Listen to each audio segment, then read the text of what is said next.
Helping them visualize their day. I think that's my favorite part of tours, is connecting with, your potential client and actually like talking them through, okay, when you see your day, maybe a ceremony here is not for you, but let's talk about it anyways, and help you consider all of your options, because some people actually come in and they're like, nope, I'm set with where I want this or that, but then we start talking about it and they're like, tell me more, because this sounds easy. If you're planning a wedding and want all the secret tips for a smoother wedding day experience, then stick around as we interview some of the top professionals in the wedding industry.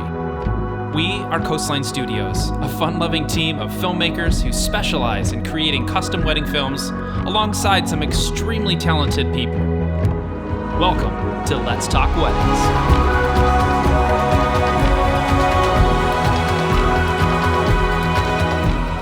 Today, we're talking about room flips with Katarina from City Flats Hotel in Grand Rapids. Katarina and her team are masters at transforming an intimate ceremony space into an amazing reception setting.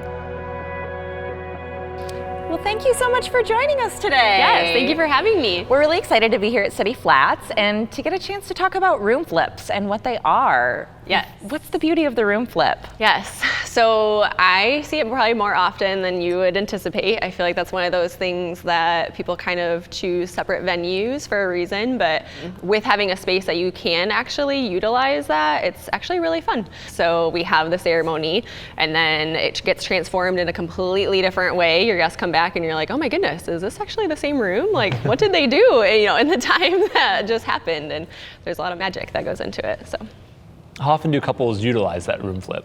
I would say I see it about 50% of the time, especially with ceremonies. I think, having things not as traditional as it, used to be. Not everyone is getting married in a church. So utilizing a different venue and the room that they're already booking is kind of a nice way to do that. Yeah. Are there any cons to a room flip? There are. I think timing is always a concern of everyone. In our aspect of having the space to bring your guests to like a cocktail hour area where we can serve beverages and hors d'oeuvres and actually keep them content for that time, it does take us 2 hours. It seems like a long time when you say that out loud, but in the midst of things, it's craziness, when you actually have to think of everyone exiting your ceremony, us tearing down a stage, us tearing down chairs, resetting all tables, linens, place settings, your florist is showing up, your DJ is showing up. There's probably like 6 vendors here at once, loading in at once, all in each other's way, but we all make it happen and it looks amazing and beautiful. I mean, we know how much goes into reception, how many vendors have to get in there. So Yes. 2 hours actually doesn't sound that crazy when No. you think about all that stuff.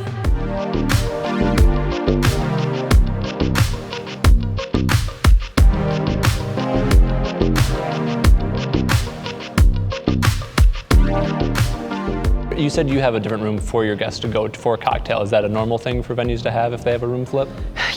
Not necessarily. It kind of, I think, depends on the venue itself. The nice thing for us is we have 2 large spaces. So we have the ballroom, we have the events room, and ours is right downstairs. So we guide everyone downstairs, have them hang out and we bring them right back up. Some hotels or venues might only have like a small space to do that. So accommodating, 200 people, that isn't always the case. Sometimes you could do it for a smaller wedding, but not necessarily for every size group. So in proximity of different like venues and bars too, I think depending on where your location is, if you can easily walk over somewhere and do something, then that's awesome, but not necessarily always in the same building. I was going to say, have you seen couples plan fun things during that room flip Yes. time where like the guests are going out on I don't want to call it an excursion, but they're going on an activity while you guys are in here busting your buns, getting everything put exactly. together. Yeah. I almost call them scavenger hunts, which is kind of funny, but I always encourage them, if they do not book our second space, to make a list of places that they really enjoy, that are within walking distance. So, guiding them to a space or a restaurant or a bar that they could go hang out during that time is happening, and, feel like they were a part of also something special in your timeline too. Maybe your first kiss happened here, or maybe your blind date was, at this place, or, your engagement photos took place here if they're able to walk around and go wander, where they are during that time period.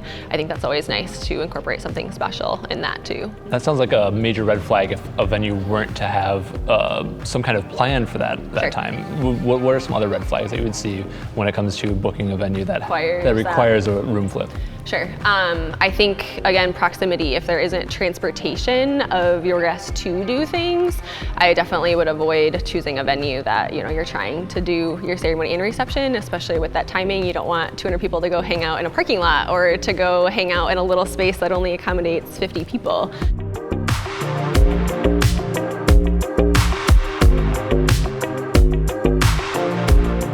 So I know in that pocket between the ceremony and the reception, it sounds like it is a madhouse in here. I've seen it, so I know that it is. And your crew, like the City Flats crew, they're the ones that are out here, like pulling tables out of the closet? Yes. Myself, our servers, our interns, we are all hands-on. So, as soon as that last person exits the ceremony, we are sweeping up petals, we are moving candles, we are tearing down a stage, we are bringing out carts of, all of our supplies, and then, we're greeting the florist, we're greeting the DJ, we're making sure, okay, what do you need? What tables do you need? And, all of those things to make sure the magic happens, and trying to be respectful of each other's space and time. For us, we're setting out place settings, so a charger, all the silverware, all the napkins, but also a florist is setting out their centerpieces. If all of the petals and all of these things are falling, all of our things, we want to wait to set our stuff out. So being conscious of what is happening, of what we can do now and what we can wait until 30, 45 minutes prior to make sure videographers and photographers can also get the shot before we're letting 200 people back in here. We appreciate that. Yes. Absolutely. Yeah. Is there ways that having a room flip can save you money on your day? Yeah, of course. I think definitely in transportation costs, instead of having to, rent a limo or whatever it is, like shuttling guests or even shuttling your bridal party, especially being in the city, it's so nice. Why wouldn't you just walk around and take photos during that time? So I think that could be a really awesome aspect. We sometimes do ceremony receptions without a flip. So meaning you don't actually pay a ceremony fee, but you just get married right here. And then all your guests are seated in the dinner. So sometimes we do have people exit for a half hour and we bring them back up so they can take photos, but you're kind of working around that in-between time too, so.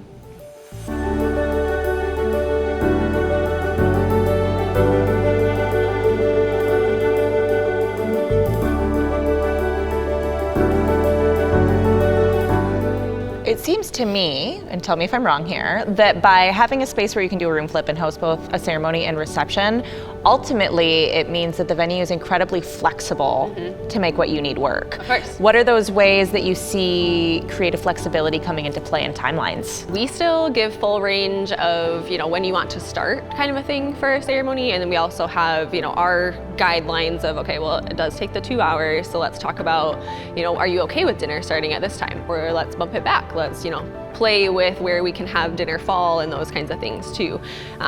I think couples have the concern of not everyone comes to the ceremony, so when do I also want my reception to begin as well? So taking that into account, are you doing receiving lines after your ceremony? Are you wanting to take photos in here before we actually start tearing down? Because we're not gonna start tearing down around you because you're taking beautiful photos. So playing with that timeline and offering suggestions of making sure, all the important things happen, especially I know, certain vendors are packaged hours. So if all the important, photos are wanting to be taken place before 8 p.m., let's make sure we pack that in the time frame that you need it to.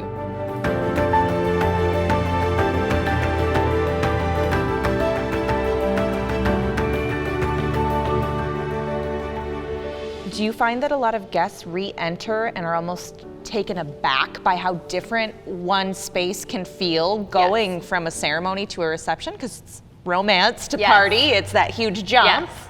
Of course, and we give our couples 3 lighting choices throughout their day. So we can do that one for the ceremony, one for the dinner, the reveal of the reception, and then switching to a really fun color for that party, too. So, and I see the look on everyone's face, every time. It always surprises me, but I guess because I'm used to being here all the time, I'm just like, oh yeah, it's just our room again. But it really does transform, especially coming up the stairs and looking this way. It was once a ceremony, and now, it's every single table, every single place setting, every single, centerpiece, and it's a totally different feel, so. So when a couple is coming to tour the space, how can they understand exactly what the room will look like, both as a ceremony and a reception space? Yeah, of course. Our room is set different every single time a tour takes place. So we always have our room set for the very next event we have coming in. So actually sometimes we meet with couples twice in the tour process of once they came with their significant other, the next time they want to bring parents or something before they're ready to make the final let's put the check down and put a deposit to book a venue. So they actually get to see it different every time. With that, we are prepared with layout examples, photos, and also just like helping them visualize their day. I think that's my favorite part of tours is connecting with your potential client and actually like talking them through, okay, when you see your day, maybe a ceremony here is not for you, but let's talk about it anyways, and help you consider all of your options, because some people actually come in and they're like, nope, I'm set with where I want this or that.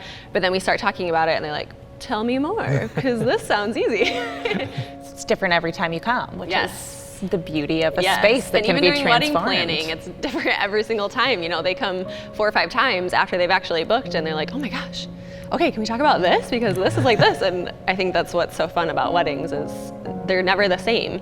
Even though, yes, we have it down to a science that our flip is 2 hours, it's different every single time. So.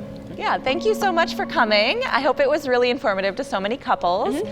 If there are couples out there that are like, yeah, City Flats is where it's at, how can they get in contact with you? Yes, so our website is cityflatshotel.com. We do have multiple locations, so you can click on, Holland, Grand Rapids, or Port Huron. We can do flips in all of our spaces, as well as just finding us on social media. We are City Flats Hotel Events. We also have just City Flats Hotel that you can kind of see either of those. It's kind of cool because we bounce back and forth and highlight each other. So.